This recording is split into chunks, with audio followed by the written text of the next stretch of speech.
the Citizenship Amendment Act 2019 and the Ummeed Bill or the अच्छा, let's see.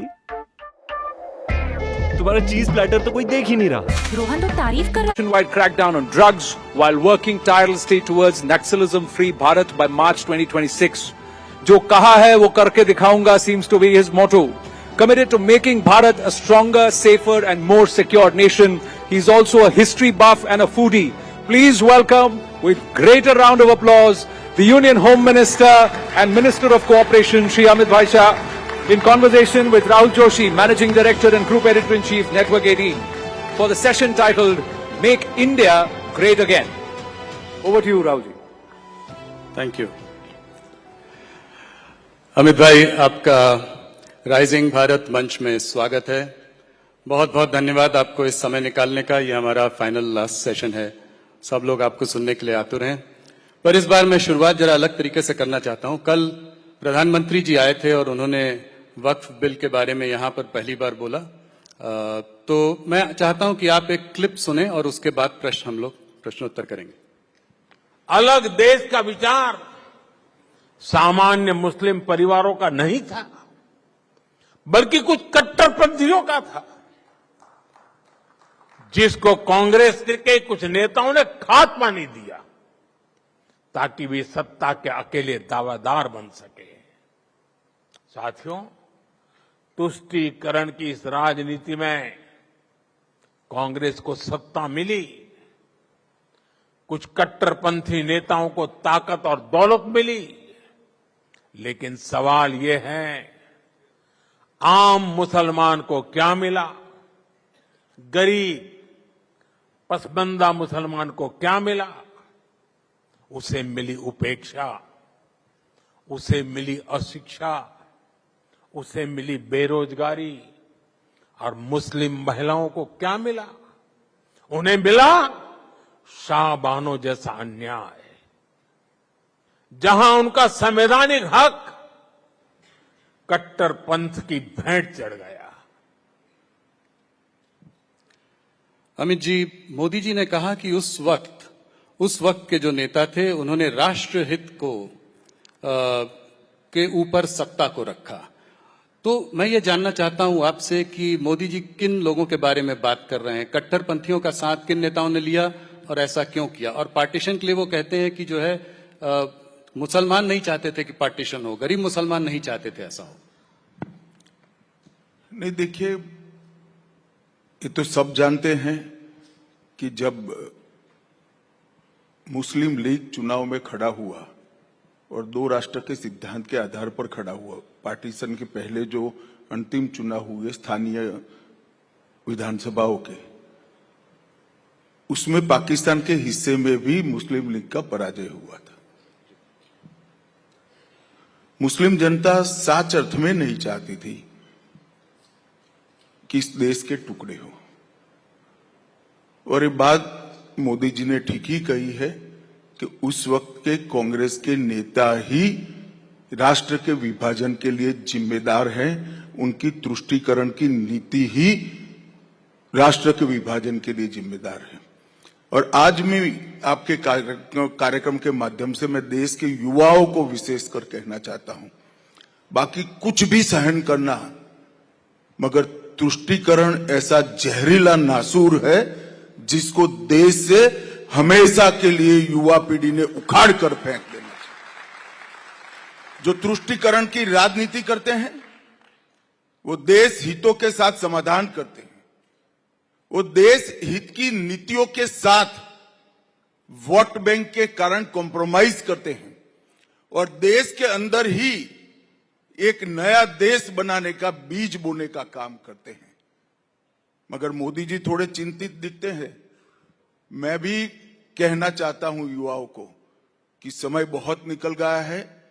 Modi ji ने ही 10 साल में इस देश को जातिवाद, परिवारवाद और तुष्टीकरण से मुक्त कराकर विकास की राजनीति की ओर ले जाने का काम किया है।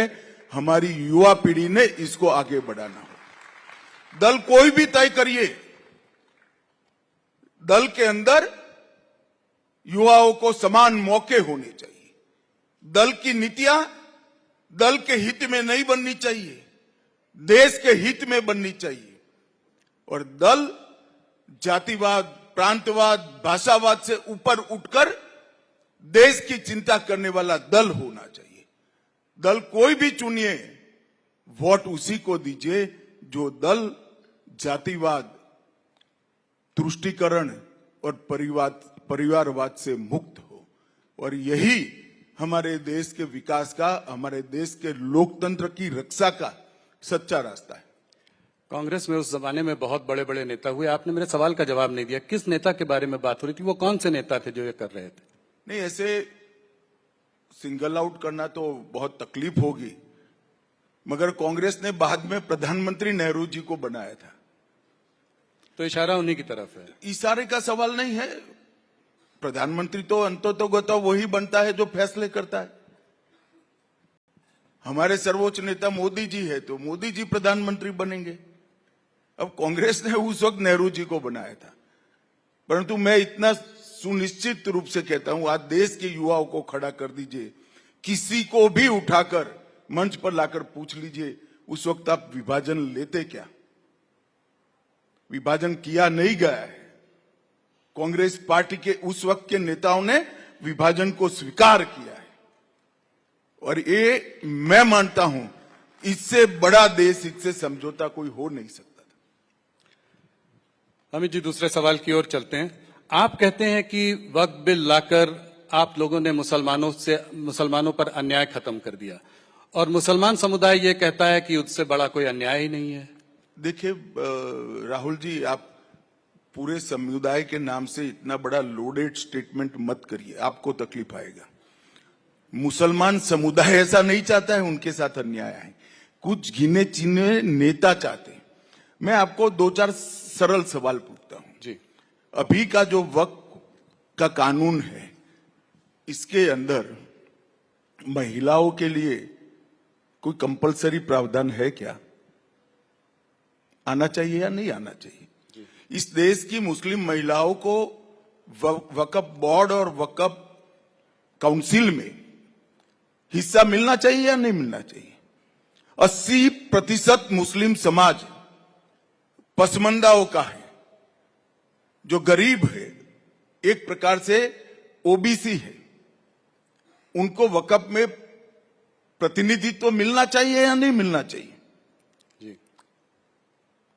सिया, आगा खानी, दाऊदी वोरा, मोहम्मदिया, अहमदिया, ये सारे मुसलमानों का कोई प्रतिनिधित्व नहीं है। वो भी मुसलमान है, क्यों नहीं मिलना चाहिए भाई?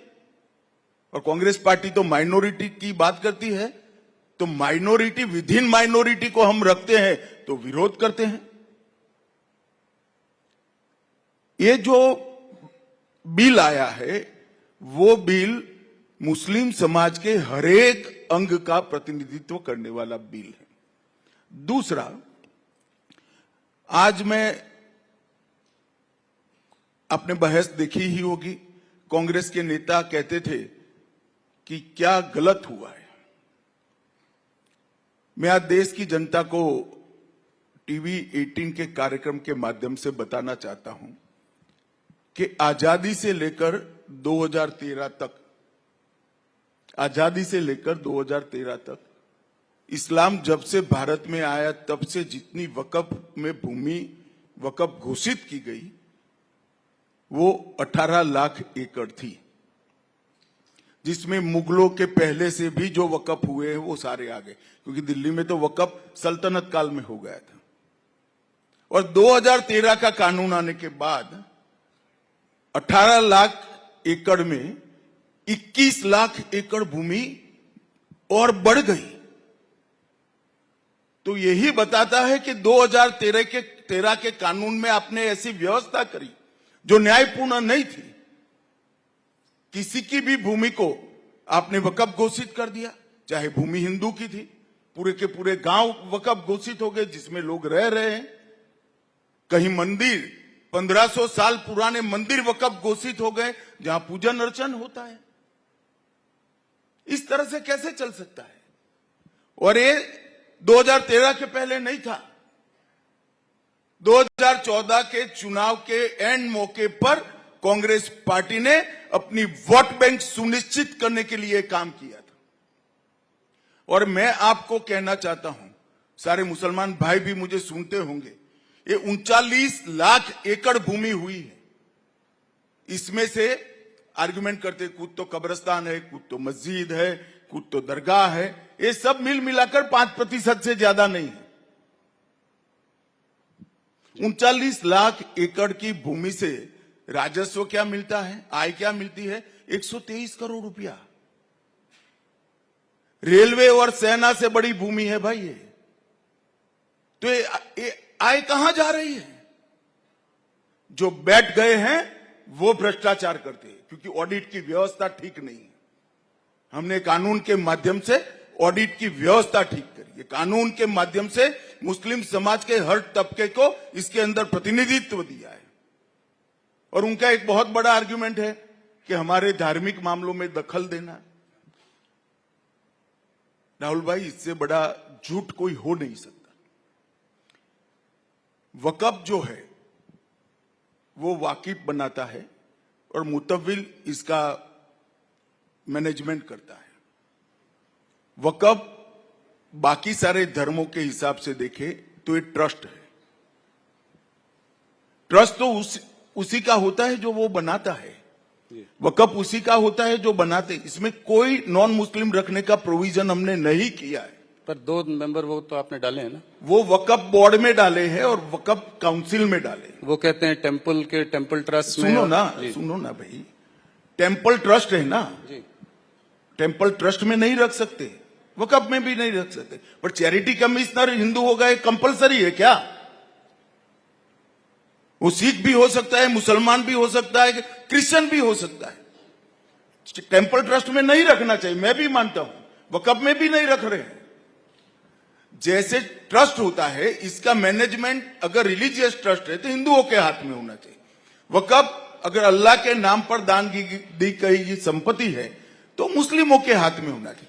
मगर ट्रस्ट चैरिटी के कानून के हिसाब से बरोबर चल रहा है नहीं चल रहा है, इसकी देखरेख ये तो व्यवस्थात्मक काम है। इसमें धर्म कहां से आता है? फिर भी हमने तो 22 में 2 रखे हैं भाई, 14 में 2 रखे हैं। और एक बात मुझे बताओ, जो मैंने पहले कहा पूरे के गांव कर दिए वक्फ, कोई मंदिर भी कर दिए, तो ये संपत्ति का डिस्प्यूट नॉन हिंदू का भी है या नहीं है? जी हुआ या नहीं हुआ? जी। तो वो पार्टी है या नहीं है? 2 हिंदू इसका पक्ष न्यूट्रलिटी से देखेंगे तो क्या बिगड़ जाएगा? क्या इस देश में हिंदुओं को इतना भी अधिकार नहीं है भाई? ये बिल्कुल खोखली बात है जो कांग्रेस ने फिर से उनके समाप्त होते हुए अस्तित्व को आधार देने के लिए अपीसमेंट की पॉलिसी। और अगर इतना ही था तो प्रियंका जी तो वोट डालने भी नहीं आई, राहुल जी ने भाषण भी नहीं कराया। अगर आपकी पार्टी की प्रमुख पॉलिसी है तो पार्लियामेंट से बड़ा मंच क्या हो सकता है? लोकतंत्र में सबसे बड़ी पंचायत है। राहुल जी वहां बोले ही नहीं। इनकी पार्टी को 50% समय दिया था हमने, 50%, और कहते हैं हमें बोलने नहीं देते। भाई आपकी पार्टी के वक्ता तो आप तय करोगे, आप बोले ही नहीं। अब हम क्या कर सकते हैं? अब चिल्लाएंगे रोड पर, हमें बोलने नहीं देते, हमें बोलने नहीं देते। उनकी पार्टी को जो टाइम दिया है उसमें पूरा टाइम राहुल गांधी बोल सकते थे। ना उनकी पार्टी चाहती है ना वो चाहती है। ये ऑपोजिशन पार्टीज ये भी कह रही हैं कि ये जो नैरेटिव आप बना रहे हैं, आप भी बहुत दमखम से बोले लोकसभा में, कल प्रधानमंत्री जी ने भी शानदार स्पीच दी यहाँ पे। वो कह रहे हैं ये पासमंदा मुसलमानों और महिलाओं को, गरीब मुसलमानों को अपनी तरफ वो करने का एक तरीका है, एक वोट बैंक को उनका वो करना। पर मेरा क्वेश्चन थोड़ा लार्जर है। क्या आपको लगता है कि मुसलमान भारतीय जनता पार्टी के संग कभी आएगा? क्या कोई ये ट्रस्ट बिल्ड हो पाएगा आने वाले समय में, जिससे कि आपको उधर से भी कुछ वोट मिलेंगे? देखो राहुल जी, हर काम वोट के लिए नहीं करते हैं। अगर हर काम वोट के लिए होता तो हमने इतने बड़े बड़े फैसले किए वो न कर पाते। जी कुछ काम देश के अंदर गलत पॉलिसियों को निकालने के लिए भी करने पड़ते हैं और वो ही कर सकते हैं जो देश का सोचते हैं। और अगर ये लोग ऐसा सोचते हैं कि हमारा ऐसा करने का उद्देश्य है कि मुस्लिम बहनें हमें वोट दे दे, पसमंदा मुसलमान हमें वोट दे दे, सिया, बोहरा, आगा खानी, मोहम्मदिया, ये सारे हमें वोट दे दे, तो आप क्यों नाराज कर रहे हो भाई? आप भी ले लो, स्वीकार कर लो इसको। वो करने की खातिर आर्गुमेंट करते हैं, उनको भी मालूम है वोट का मामला नहीं है, व्यवस्थापन का मामला है। अमित जी, जब सीए का बिल पारित हुआ था तब उस वक्त थोड़ा हिंसा का माहौल बना था देश में। कुछ आप लोगों को कोई इस बात की चिंता है कि इस बार भी बहुत कुछ हिंसा अच्छा हो सकता? किया आप सीए निकाल दिया। मैं चाहता था कोई पूछे, कोई पूछता नहीं था, आपने पूछ ही लिया, अच्छा हो गया। भाई पूरे देश के सामने ढिंढोरा पिटा राहुल गांधी एंड कंपनी ने कि सीएए से मुसलमानों की नागरिकता चली जाएगी। अब सीएए पूर्णतया लागू होने से 2 साल हो गए। मैं राहुल गांधी को सार्वजनिक चुनौती देता हूं, एक भी मुसलमान की अगर नागरिकता गई है तो हमें बताएं। पूरे देश को कांग्रेस पार्टी ने गुमराह किया, इनके इंडी अलायंस वालों ने गुमराह किया। मुसलमानों की नागरिकता चली जाएगी, नागरिकता चली जाएगी, नागरिकता चली जाएगी, और देश में हिंसा करे, यही जिम्मेदार है हिंसा के लिए। तो इस बार नहीं लगता आपको कि ऐसा कोई डर? कुछ तो समझे होंगे।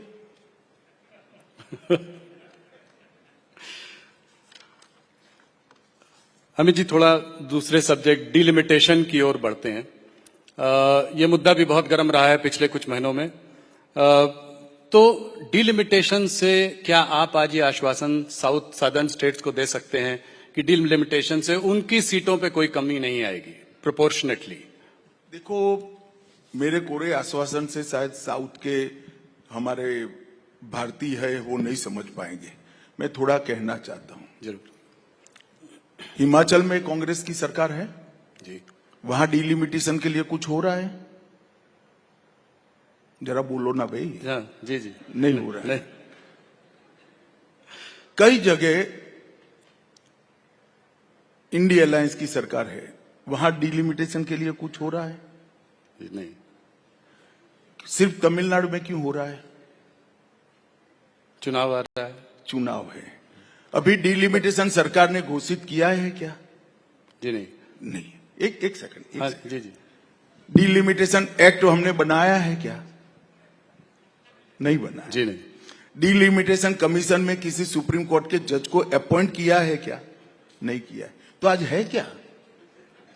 क्योंकि रैंपड करप्शन कर कर तमिलनाडु की जनता आपके खिलाफ हो गई है, इसको ढकने के लिए ये मुद्दा आज उठा रहे हो। आज बुरहत क्या है डिलिमिटेशन लाने का? मगर आपने कहा है, मैं स्पष्टता कर ही देता हूं, दक्षिण के किसी भी राज्य ने, किसी भी मतदाता ने, किसी भी पॉलिटिकल पार्टी ने चिंता करने की जरूरत नहीं है। भारतीय जनता पार्टी का वादा है कि किसी को अन्याय नहीं होगा, आपकी प्रोरेटा सीटें बनी रहेंगी। तो मतलब अगर 7.5 सीटें होंगी तो प्रोरेटा के हिसाब से उनकी जो बनती है 180 मैंने वोट कह ही दिया भैया। हाँ, जी। पहले भी कह चुका हूं जी। मगर ये सुनना ही नहीं चाहते, जी।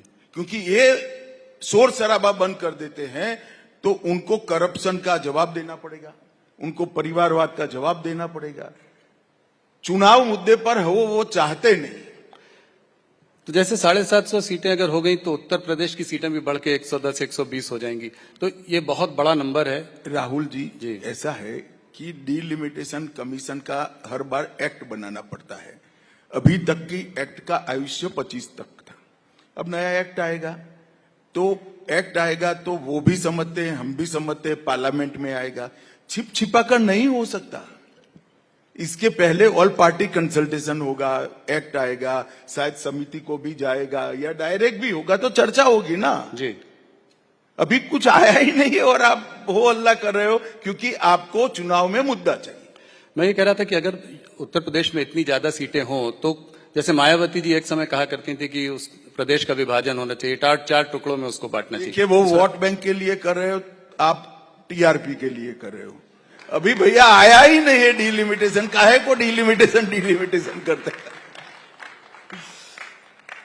डिलिमिटेशन अमित जी तभी हो सकता है जब नया सेंसस आए, तो ये कैसे होगा, कब होगा? और इसमें कास्ट सेंसस की जो बात चल रही है, जो ऑपोजिशन की भी डिमांड है, उस पर आपका क्या विचार है? गट डिलिमिटेशन भी 2001 के जनगणना के आधार पर हुआ था, ऐसा जरूरी नहीं है, परंतु डिलिमिटेशन जब भी करना पड़ेगा, किस प्रकार से करेंगे, किस जनगणना के आधार पर करेंगे और किस प्रकार से करेंगे, ये सारा एक कानून बनकर संसद में पारित होता है, तब जाकर डिलिमिटेशन की प्रक्रिया शुरू होती है, क्योंकि वो हमारे लोकतंत्र का मूल आधार है। जो लोकतंत्र को सत्ता तय करने का कॉलेजियम है, हमारी संसद है, हमारी विधायिका है, वो वहीं से चुनकर आती है।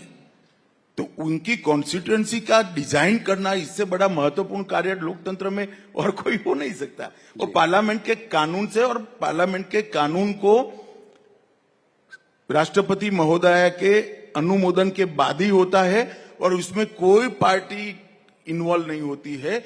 इसमें सुप्रीम कोर्ट के एक जज इसकी अध्यक्षता करते हैं। जी अमित जी, एक और बड़ा मुद्दा आप लोगों का रहा है वन नेशन वन पोल, काफी चर्चा भी हुई है, उसमें आपने काम बहुत किया है। ये कैसे कर पाएंगे आप? इसको पारित करने के लिए आपको 2/3 बहुमत की जरूरत है, तो और कौन सी पार्टियां जुड़ सकती हैं आपसे? इस मुद्दे को कैसे, इस कार्यकाल में इसमें हम कुछ देखेंगे क्या? देखिए भाई, आप तो ऐसा सवाल कर रहे हो, गांधी जी ने देश को आजाद करने की मांग की, तो वो कोई पूछ लेगा उनको, कैसे करोगे भाई, अंग्रेजों का राज है। ऐसा है भाई, हम हमारा मुद्दा लेकर जनता के सामने गए हैं, हम जनता के बीच में कार्यक्रम कर कर भी जा रहे हैं। 2-3 साल होते होते माहौल ऐसा होगा कि कोई party one nation one election का विरोध नहीं कर पाएगी, क्योंकि ये देश के भले में है। कोई मुझे बताए कि बार बार चुनाव कर कर, खर्च कर कर हम क्या करना चाहते हैं इस देश में? एक साथ चुनाव क्यों नहीं होना चाहिए? कारण क्या है? ये कहते हैं संविधान सम्मत नहीं, कोई आर्गुमेंट नहीं करता, एक वाक्य लिख कर दे दिया है, बोले रखते हैं संविधान सम्मत नहीं। कैसे संविधान सम्मत नहीं? और नहीं है तो आपने 3 चुनाव कैसे कराए? जी, कांग्रेस पार्टी ने जब तक सरकारें तोड़ने की शुरुआत नहीं करी, उनकी सरकारें आती थी, तब तक तो सभी चुनाव एक साथ करे, और 2-3 राज्य 4 राज्य नए बन गए, इसके चुनाव आगे पीछे हो गए। तो वो एक साथ करने के लिए असेंबलियां डिसॉल्व कर दी कांग्रेस ने। वही कांग्रेस पार्टी ये कह रही है कि लोकतंत्र के विरोधी है। 7 राज्यों के असेंबलियां डिसॉल्व कर कर वन नेशन वन इलेक्शन कराया था, और आज वही विरोध कर रहे हैं। जनता वो मानते हैं, ऐसे नहीं सोचती है। जनता के अपने के सोचने के तरीके, कुछ नेता ऐसा मानते हैं कि मैंने कह दिया तो बस जनता मान गई, और फिर परिणाम आते हैं तो कहते हैं कि भाई ईवीएम में गड़बड़ हो गया। एक्चुअल में भैया आप जो बोलते हो वो जनता मानती नहीं है। अभी तो कह रहे हैं महाराष्ट्र का इलेक्शन भी जो है उसको भी चोरी कर लिया आप लोगों ने। अगर हम जीत जाते तो क्या, वो जीत जाते तो क्या कहते? हम तो वो है 10 साल, हमारे 10 साल में इनकी तेलंगाना सरकार बनी, चेन्नई में सरकार बनी, बंगाल में बनी, हिमाचल में बनी, वो कैसे बनी फिर? तो कांग्रेस की बात हो रही है तो एक सवाल यहां पे आपसे पूछना चाहूंगा। ये एआईसीसी का सेशन चल रहा है, उसमें जो खबरें हम पढ़ रहे हैं, देख रहे हैं, जो वहां से निकल के आ रही है, तो उसमें लीडर्स का मानना है 2 तरीके के थॉट्स हैं। एक तो ये है कि मोदी को गाली दो, मोदी के खिलाफ भाषण देते रहो, मोदी के पीछे पड़े रहो, और दूसरा कुछ नेता ये मानते हैं कि आप अपनी ऑल्टरनेट सोच, अपना विजन भी सामने लोगों के रखें। आप क्या कहना चाहेंगे इस पर राहुल? देखिए, इसका मतलब है कुछ तो समझ वाले लोग अभी भी वहां बचे हैं क्योंकि इतने सालों का अनुभव है, 2001 से लेकर 2025 तक का, जितनी बार मोदी जी को गाली दी, इनकी माता जी ने भी दे दी, इन्होंने भी दे दी, जितनी बार गाली दी मोदी जी और मजबूत होकर बाहर आए हैं। उनको मालूम नहीं हमारे दल का चुनाव चिन्ह कमल है, जो कीचड़ में ही खिलता है, ज्यादा खिलता है। तो हम तो गालियों के कीचड़ में ही खिलकर बाहर आते हैं, वो उनको मालूम नहीं। अमित जी, आपको काफी दिनों बाद इस बार इंटरव्यू कर रहा हूं। 2024 के चुनाव के समय आपसे बात हुई थी, एक सवाल उस पर भी। 2024 में आप लोगों को उम्मीद थी, नारा था अब की बार 400 पार, सीटें आई भारतीय जनता पार्टी की 240। कहाँ गड़बड़ हो गई, कहाँ रणनीति में कमी रह गई? देखिए राहुल जी, हम भी मानते हैं कि हमारी सीटें कम हुई, वो तो आंकड़ा है जी। मगर ये जो कह रहे हैं कि भाई ये तो ये कह रहे थे ये आए, ये कह रहे थे ये आए, मुझे बताओ कोई खिलाड़ी मैच खेलने जाएगा, सामने टीम कैसी भी हो, पिच कैसी भी हो, वो क्या कहेगा? नहीं हम आज हार जाएंगे, ऐसा कहेगा क्या? अरे भाई हमारा 300 था तो हमने 400 कहा, इसमें क्या बुराई की है भाई? हम तो सोचते ही हम बढ़ोतरी करेंगे और करेंगे। अभी भी मैं कहता हूं हम तमिलनाडु जीतेंगे, बिहार भी जीतेंगे और इनका सुपड़ा साफ हो जाएगा। नहीं, 2024 की उसके बाद आपने 3 शानदार विजय भी वो की हैं, दर्ज की हैं। आप हरियाणा में जीते बहुत अच्छी तरीके से। महाराष्ट्र में तो मुझको फडणवीस जी ने कहा कि वो सोच भी नहीं रहे थे कि इतनी सीटें आएंगी और उससे कहीं ज्यादा सीटें आई। तो दिल्ली में आपने जो है केजरीवाल जी की सरकार को परास्त किया। तो ये कैसे हुआ? ये आप लोग बाउंस बैक कैसे करें? देखिए, जनता ने चुनाव में कुछ झूठा प्रचार किया गया, कुछ भ्रामक बातें फैलाई गई, इसका कुछ तो असर हुआ, कुछ वोट कम मिले।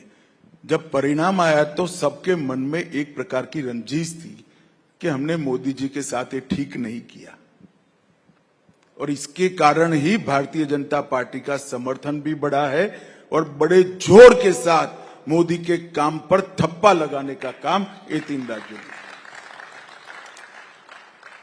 थोड़ा सा आप हिंदी के पक्ष में बहुत बातें करते हैं, तो थोड़ा एक लैंग्वेज मुद्दे पर भी बात कर लेते हैं। ये भी साउथ से जुड़ा हुआ है। पहले मैं थोड़ी स्पष्टता कर दूं, मैं हिंदी भाषी नहीं हूं, मैं गुजराती हूं। मैं हिंदी के पक्ष में बात करता हूं, ये विपक्ष का प्रचार है। मैं भारतीय भाषाओं की बात जरूर करता हूं और मैं मानता हूं कि इस देश को अपनी संस्कृति, अपने संस्कार और अपने इतिहास के साथ जुड़ना है तो देश की हर एक भाषा को जिंदा रखना पड़ेगा और ये मेरा अकेले का नहीं, देश का हर नागरिक का दायित्व है। क्योंकि व्यक्ति अपनी मां की भाषा में ही सोच सकता है, अपनी मां की भाषा में ही व्यक्ति विश्लेषण कर सकता है, मतलब एनालिसिस करता है, तर्क कर सकता है, मतलब लॉजिक इसका डेवलप होता है। इसके आधार पर वो निर्णय लेता है और इसके आधार पर इम्प्लीमेंटेशन की वो योजना बनाता है। ये पूरी प्रक्रिया मां की भाषा में ही होती है।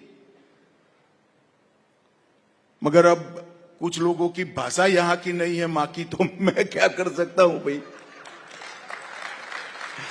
मैं तो भारत में जन्मा हूं, तो भारत की भाषाओं की बात करता हूं।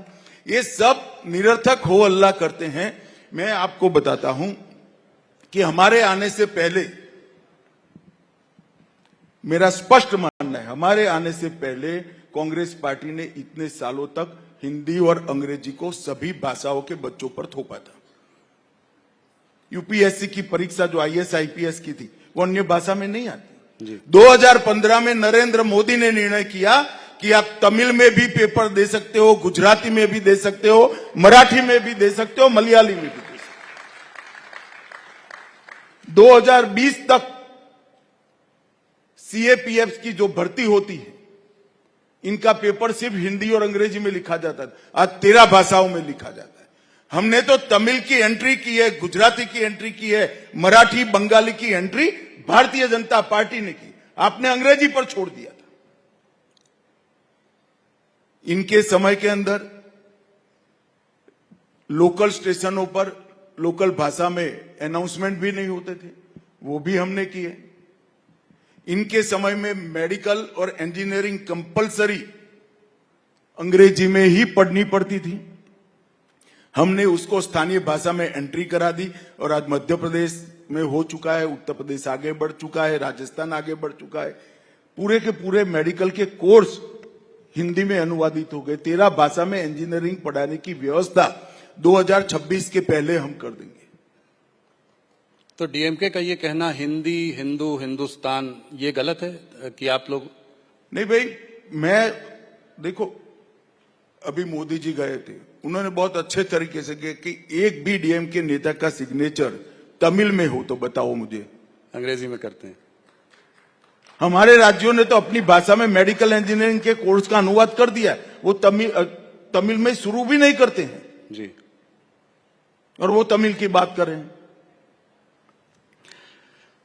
एक गर्म मुद्दा जो कि सिर्फ भारत का ही मुद्दा नहीं है, पूरे विश्व भर का मुद्दा है, वो है टैरिफ का मुद्दा।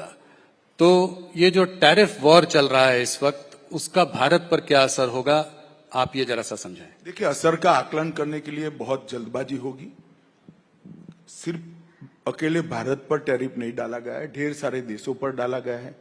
हमारे कितने ऑप्शन खुलेंगे। अमेरिका में भी हमसे ज्यादा हमारे स्पर्धक है, वो देशों पर टैरिफ डाला गया है। तो इसका असर क्या होगा? हो सकता है कि हमारा सामान ज्यादा भी जा सकता है। कई सारे देशों में हमारे सामान जाने की व्यवस्था भी होगी।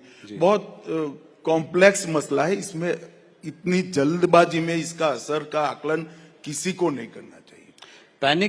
पैनिक एक जो आ रहा है, आपको लगता है कि भारत में कोई ऐसा पैनिक का कोई वो नहीं, मुझे लगता है कि देश की जनता ऐसे पैनिक में कभी आती नहीं है। ये थोड़ा मीडियाबाजी होती है तो असर तो होता है, असर नहीं होता है ऐसा नहीं, मगर धीरे धीरे संभल जाएगा। अमित जी, सब लोग जानना चाहते हैं, मेरे कुछ कॉलीग्स ने भी बोला है कि आपसे जरूर पूछूं कि भारतीय जनता पार्टी का अगला अध्यक्ष कौन होगा। बहुत दिनों से चर्चा चल रही है, सुर्खियों में भी है, मगर कोई नाम निकल कर नहीं आ रहा है। अभी तक तय नहीं हुआ है। बिल्कुल तय नहीं हुआ, तो कितना समय लगेगा? आपकी मुस्कुराहट से मुझे लग रहा है कि कुछ नहीं बता रहे, कुछ छुपा रहे हैं। भाई 13 करोड़ के मेंबरशिप की पार्टी का अध्यक्ष छिपा नहीं रह सकता ना। तय होगा उसी दिन सार्वजनिक हो जाएगा। वो पर्चा भरेंगे तो तुरंत ही नाम घोषित हो जाएगा। तो समय क्यों लग रहा है अभी तक? तो जी, समय लग रहा है। जी।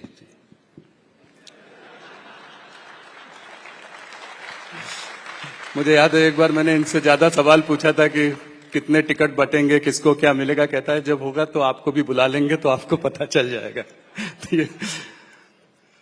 अमित जी, दिल्ली हाई कोर्ट के एक जज के घर में आग लग गई, आउट हाउस में आग लग गई, तो उसमें भारी मात्रा में कैश करेंसी बरामद हुई।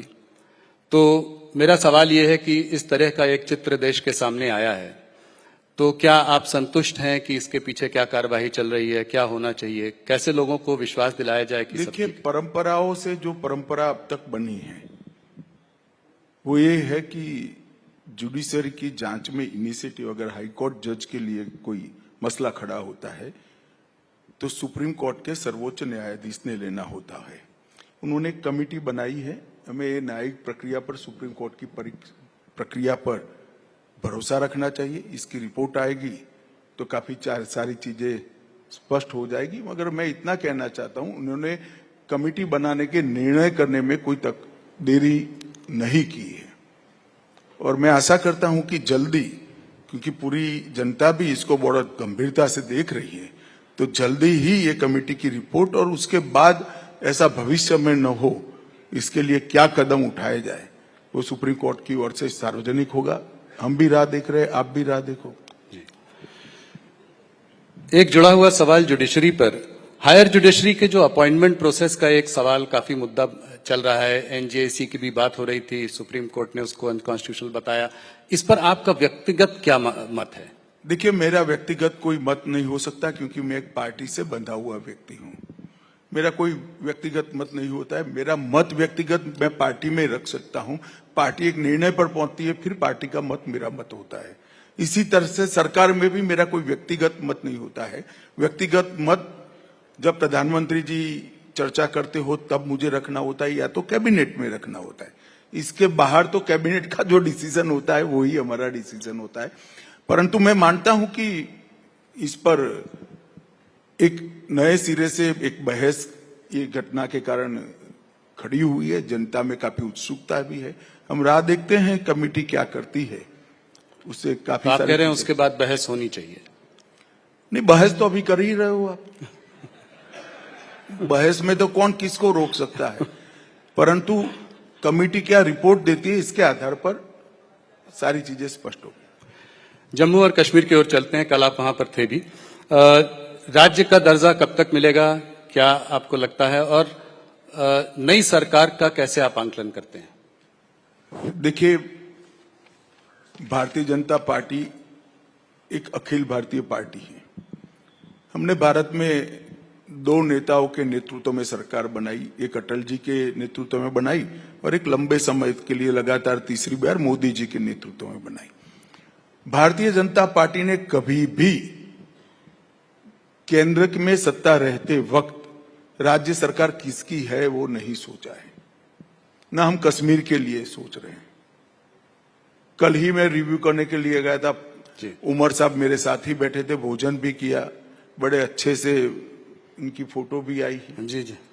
और हम सभी राज्य सरकारों के साथ जिस तरह का हमारा व्यवहार होता है इसी का है, परंतु सुरक्षा और अलगाववाद इस पर हमारा स्टैंड फर्म है, इसमें कोई कॉम्प्रोमाइज ना हम करेंगे ना किसी को करने देंगे। अभी कठुआ क्षेत्र में कुछ घुसपैठी की घटना जरा सा सामने आई है, इसमें कुछ आपको लगता है ये पाकिस्तान स्पॉन्सर टेररिज्म टाइप के कुछ? नहीं, घुसपैठ तो पाकिस्तान के अलावा रसिया से कैसे हो सकता है, वहीं से हो सकता है और ये तो सालों से कर रहे हैं, मगर देश के जवान बहुत मुस्तैद है, देश की सरकार भी मुस्तैद है। हम यहां पर कोई कांड नहीं करने देंगे और करेंगे तो दंडित भी करेंगे उनको। अमित जी थोड़ा इलीगल माइग्रेशन की ओर चलते हैं। ये मुद्दा जो है आपने भी कई बार उठाया है, खासकर बांग्लादेश में जहां तख्ता पलट होने के बाद सर ये बढ़ा है, तो इस पर क्या कदम उठाएंगे कि ऐसा ना हो, इसको हम कैसे टैकल करेंगे? देखिए, सबसे पहले तो मैं इसके लिए बंगाल की जनता को विनती करना चाहता हूं, आने वाले चुनाव में भारतीय जनता पार्टी की सरकार बना दीजिए, ये समस्या वहीं से समाप्त हो जाएगी।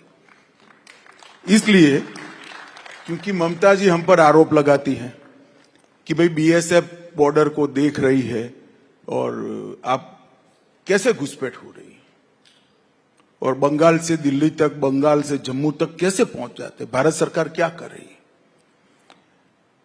पूरे देश को मालूम है कि बॉर्डर पर फेंसिंग करने के बाद भी लगभग 250 किलोमीटर बॉर्डर ऐसी है जहां फेंसिंग हो ही नहीं सकती।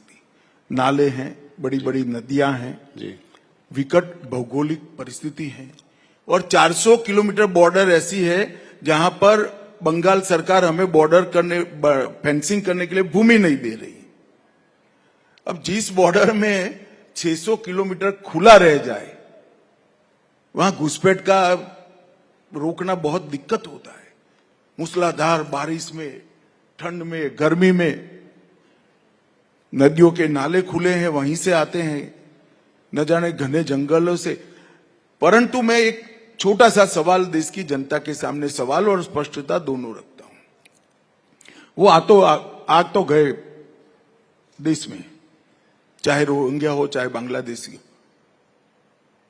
उनका वोटर कार्ड कहां बन रहा है, जिसको लेकर वो पूरे देश भर में उत्तराखंड तक और कश्मीर तक ट्रैवल करते हैं। वो सारा वोटर कार्ड बंगाल के 24 परगना जिले से ही बनता है। हजारों पकड़े गए बांग्लादेशियों के पास से जो दस्तावेज मिलता है, जिला भी नहीं बदलते, इतना बेखौफ हो गए। सभी के फर्जी वोटर कार्ड, फर्जी आधार कार्ड, वो 24 परगना जिले के। और अब मैं ममता जी को पूछना चाहता हूं, किसकी जिम्मेदारी है? कोई विदेश से आता है, घुस गया, चलिए, इसकी जिम्मेदारी जनता तय करेगी, मगर घुस कर गांव में आया, क्या पटवारी को मालूम नहीं पड़ेगा कि गांव में 25 लोग नए आ गए हैं? क्या पुलिस वाले को मालूम नहीं पड़ेगा? कौन इनका आधार कार्ड बना रहा है, कौन उसका वोटर कार्ड? और वो कहती है आधार कार्ड भारत सरकार की एजेंसी अंततोगत्वा कलेक्टर होता है जो आपके अधीन है। इलेक्शन कमीशन की भी एजेंसी तो कलेक्टर ही होता है जो आपके अधीन है। परंतु ये सब इंडिया अलायंस की पार्टियों को उसमें अपना वोट बैंक दिखाई पड़ता है। तो इसका समाधान अब आसाम से क्यों बंद हो गया? जी देखो भाई, समाधान तो हम जरूर ढूंढेंगे, मगर मैं तो इस मंच का उपयोग कर बंगाल की जनता को कहता हूं, इसका एक सरल समाधान है, इस बार कमल फूल की सरकार बना दीजिए, अपने आप समाधान आ जाएगा। क्या लगता है अगले चुनाव में भारतीय जनता पार्टी की सरकार बनेगी। पिछली बार भी बहुत वो था, पर आप लोग सरकार नहीं बना पाए और लोकसभा के चुनाव में भी धक्का लगा है आपको वहां। देखो भाई, ऐसा है, हमारे 4 मेंबर थे। मैं मीडिया का रुख, जिसमें आप भी आ जाते हो, वो समझाता हूं। हमारे 4 मेंबर थे, 4 से 77 हुए, हमें झटका लगा। जिस कांग्रेस पार्टी ने 23, सुनो ना यार, जिस कांग्रेस पार्टी ने 27 साल राज करा, ये 0 हो गए, उनको झटका नहीं लगा है। जिस कम्युनिस्ट पार्टी ने 27 साल राज करा, वो भी 0 हो गए, झटका नहीं लगा है। भाई 4 से हम 77 पहुंचे एक चुनाव में, तो 77 से कितना होता है, जरा गुणाकार करो। सरकार बनती है और कई सरकार हमने बनाई है। नहीं 77 तो बहुत बड़ी आपकी वो थी, बहुत अच्छा प्रदर्शन रहा था। मैं ये कह रहा था कि अगला चुनाव को अगर देखें तो इस बार के लोकसभा चुनाव में ज्यादा अपेक्षा थी, कम सीटें आई। स्वाभाविक रूप से कम हुई है, मगर हमने इसके बाद में काफी हमारे संगठन का विस्तार भी किया है, सदस्यता भी की है, ड्राई एरिया में भी सदस्यता करी है, हमारे फुल टाइमर भी निकले हैं और हम इसको अच्छे से देख रहे हैं। बंगाल केवल भारतीय जनता पार्टी के लिए जीतना जरूरी नहीं है, भारतीय जनता पार्टी के लिए जीतना तो जरूरी ही है, परंतु बंगाल देश के लिए भी भाजपा या तो कोई भी राष्ट्रवादी दल जीते, ये बहुत जरूरी है। इसलिए हम बंगाल के पीछे। अभी 25,000 जो अनलमेंट हुआ है सुप्रीम कोर्ट का डिसीजन, उसके खिलाफ भी ममता जी खड़ी हैं, कह रही हैं कि किसी की नौकरी नहीं जाएगी, मैं देखती हूँ कौन क्या करता है। चलिए, अब वो तो कुछ भी कह सकते हैं, मैं ऐसा नहीं बोल सकता कि सुप्रीम कोर्ट के फैसले को मैं नहीं मानूंगा, वरना आप लोग मेरे थोड़े से जो बाल बचे हैं वो भी नोच लोगे भैया। मोहम्मद यूनुस जी का कहना है कि बांग्लादेश के इस संदर्भ में एक सवाल और, कि जो वहां के इंटरिम लीडर हैं कि नॉर्थ ईस्ट स्टेट जो हैं वो लैंडलॉक्ड स्टेट्स हैं और चाइना को जो है जो भी कुछ करना है वो बांग्लादेश के थ्रू जो है वो मार्केट एक्सेस है, चारों तरफ सी का वो है। इसको आप कैसे देखते हैं, इनके स्टेटमेंट को कैसे देखते हैं? देखिए, मैं इतना ही कहना चाहता हूं कि नरेंद्र मोदी की सरकार है, भारत की 1 इंच जमीन पर हम किसी को आंख नहीं डालने देंगे, एंट्री का तो सवाल ही नहीं।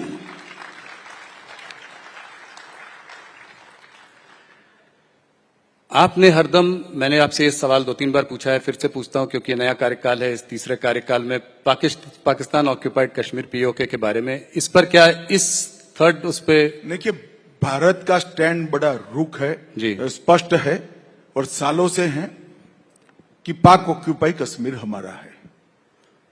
और जहां तक कब आएगा इसका सवाल है, तो इतना तो तुम भी समझते हो राहुल, मैं सार्वजनिक मंच पर इसकी तिथि न बता सकता हूं, ना योजना बना सकता, मगर हर भारत सरकार का दायित्व है कि पाक ऑक्यूपाई कश्मीर हमारा है। वो हमारा सिर्फ क्लेम नहीं है, हमारी बिलीफ है और ऐतिहासिक डॉक्यूमेंट भी है और हमारा लीगल केस भी मजबूत है। पाकिस्तान कहता है कि जो बलूचिस्तान में अटैक हो रहे हैं उसके पीछे इंडिया का हाथ है, इसको कैसे आप देखते हैं? चलिए, अब उनसे संभल नहीं पड़ता, वो तो कुछ न कुछ कहेंगे, वहां की जनता को क्या करेंगे, मगर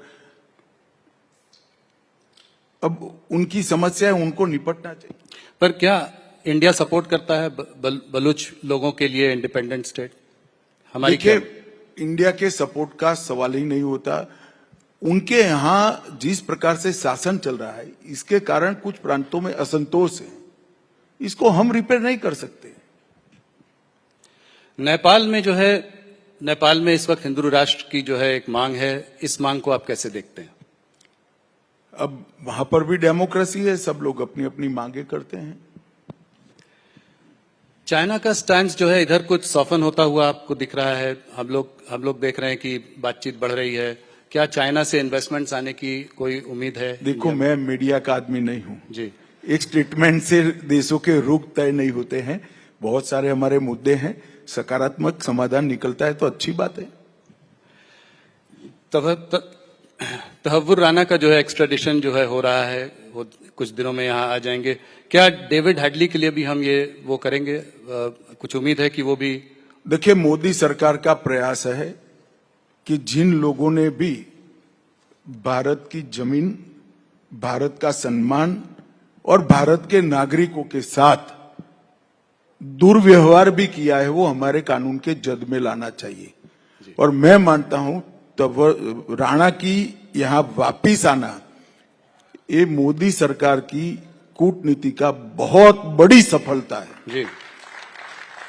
तो उस क्योंकि जिनके समय में जब बम धमाके हुए वो तो ला नहीं पाए, मगर आज वो वापिस आएगा, हमारी अदालत के सामने पेश होगा, हमारे संविधान के तहत उसको सजा होगी। ये देश के लिए बहुत बड़ी उपलब्धि है।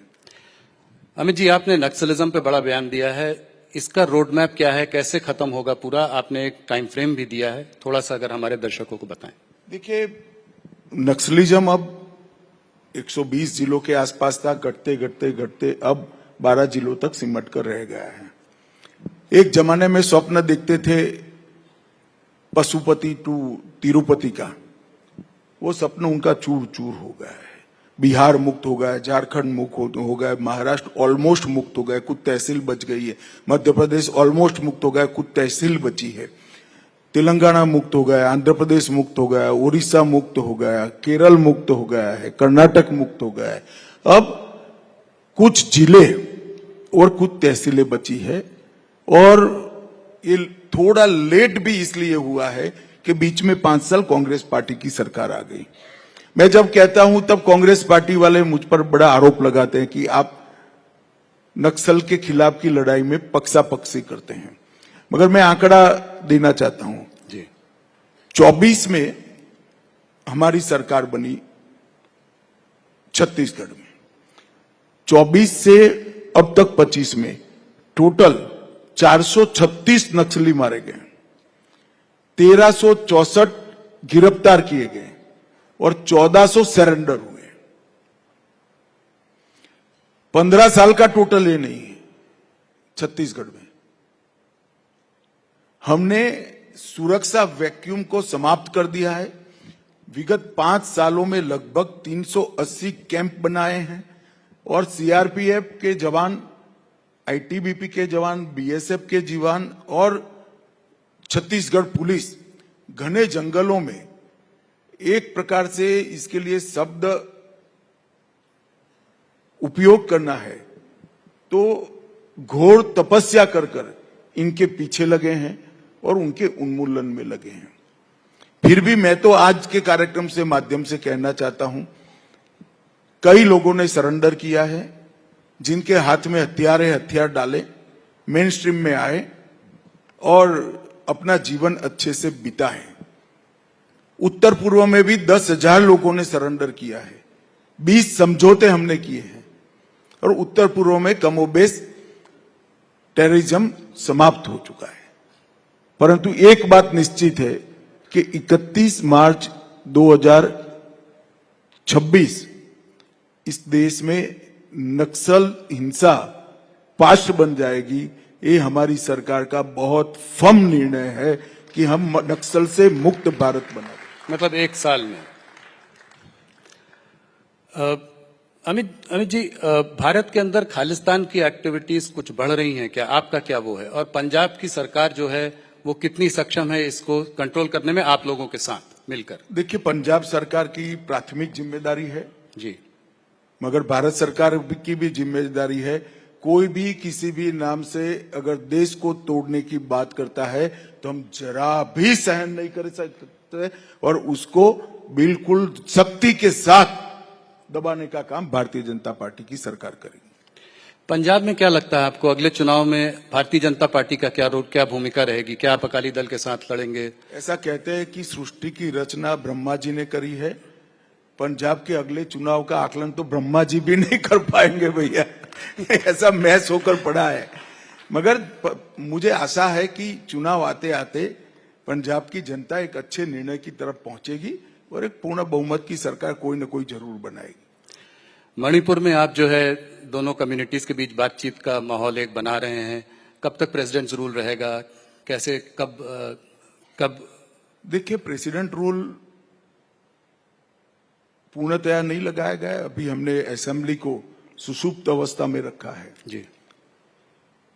तो हमारा तो प्रयास है कि जल्दी से दोनों समुदायों के बीच में बातचीत हो और शांति स्थापित हो। कुछ सफलता मिली भी है, घटनाएं तो बंदी हुई है, मगर बातचीत में भी कुछ सफलता मिली है।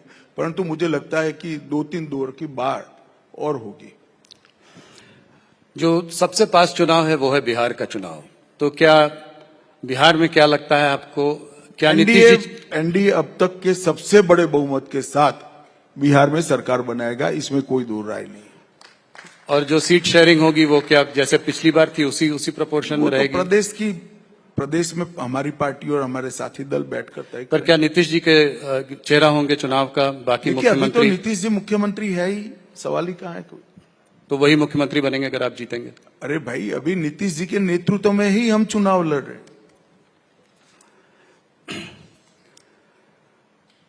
कुछ पर्सनल सवाल आपसे पूछना चाहूंगा। हर बार 2-3 पूछता हूं, पर इस बार भी पर्सनल पूछकर क्या करोगे, कुछ निकलेगा नहीं यार।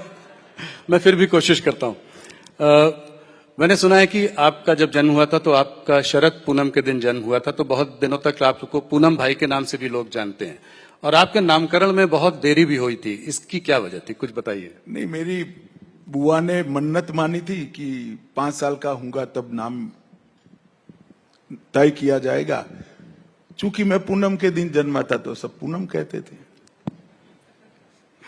इसमें कोई बड़ा रहस्य नहीं है भाई, हर एक बच्चे के साथ गांव में होता है। एक कहानी जो मैंने आपसे भी सुनी है थोड़ी बहुत, कि जब आप 11 वर्ष के थे तो आपको आपके घर वाले चाहते थे कि आप यूएस चले जाएं, तो आप घर छोड़कर भाग गए। छोड़ो, मैं भारत छोड़कर कहीं नहीं जाने वाला, यहीं रहूंगा, यहीं लड़ूंगा और यहीं जीऊंगा।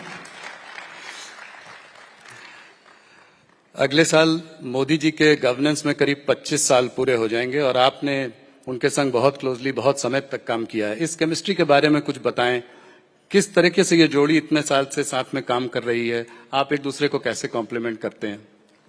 देखिए,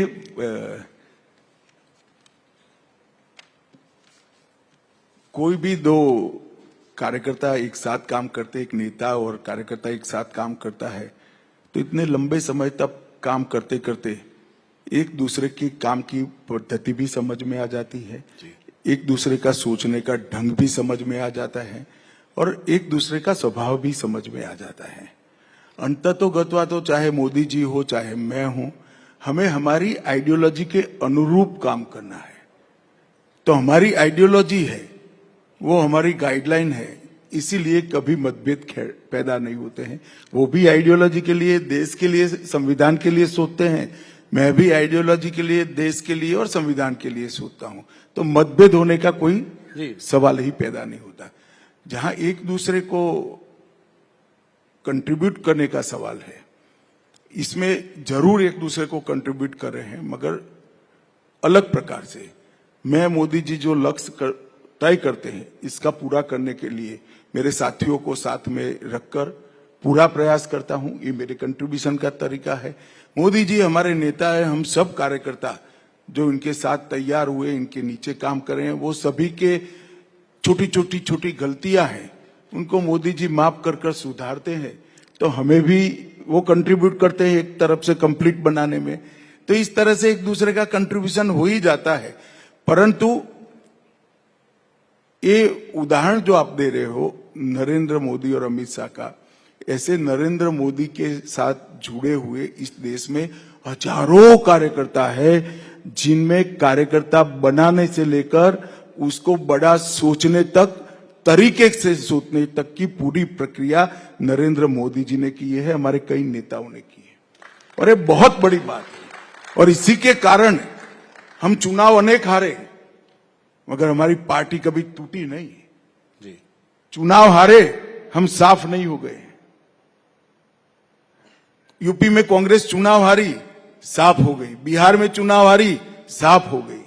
हम साफ नहीं होते, इसी का कारण है कि हमारे कार्यकर्ता आइडियोलॉजी के लिए काम करते हैं, देश के लिए काम करते हैं, देश के संविधान के लिए काम करते हैं। अमित जी, एक आखिरी सवाल, अगर एक दिन मान लीजिए आपको बिल्कुल फुर्सत हो, कुछ भी करने को ना हो, कोई मीटिंग ना हो, आपके पास पूरा समय हो अपने लिए, तो आप क्या करेंगे उस दिन? मेरे पास 8000 पुस्तकें हैं, काफी सारे पढ़ने का बाकी है, और मुझे शास्त्रीय संगीत का भी बहुत शौक है, जिसको मैं समय नहीं देना पड़ता। पुस्तक तो जरूर पढ़ूंगा और संगीत सुनते सुनते पढ़ूंगा। अमित जी, आज आप हमारे संग जुड़े, आपने हमारे सारे प्रश्नों का उत्तर दिया। आपका राइजिंग भारत मंच पे आने के लिए बहुत बहुत धन्यवाद।